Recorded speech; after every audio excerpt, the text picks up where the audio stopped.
অনলাইনে ফিফার সমালোচনা করার জন্য গভীরভাবে দুঃখ প্রকাশ করছি এবং আজকে থেকে সর্বোচ্চ চেষ্টা করব আর্জেন্টিনাকে সমর্থন করার।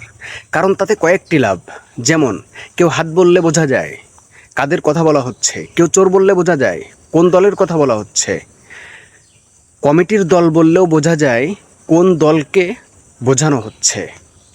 তাছাড়া প্রতিটা ম্যাচের শেষে জয় উল্লাসের থেকেও বেশিবার বলতে হয় আমরা চুরি করে ম্যাচ জিতিনি, আমরা খেলে ম্যাচ জিতেছি। পাশাপাশি যারা এই পর্যন্ত ফিফার সমালোচনা করেছে তাদের সবাইকে চা দোকানের গবেষক আখ্যা দেওয়া হয়েছে। আমার সাদা মনে একটা প্রশ্ন, জোহরার Mamdani New York City mayor, তিনি কোন দোকানে বসে চা খেতেন অথবা কোন দোকানে বসে গবেষণার পাঠ নিয়েছেন?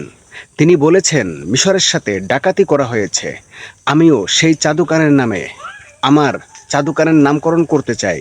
তাহলে হয়তো আমার দোকান থেকেও এমন কিছু গবেষক তৈরি হবে, অন্তত তাদেরকে বলতে হবে না আমরা চুরি করে ম্যাচ জিতিনি।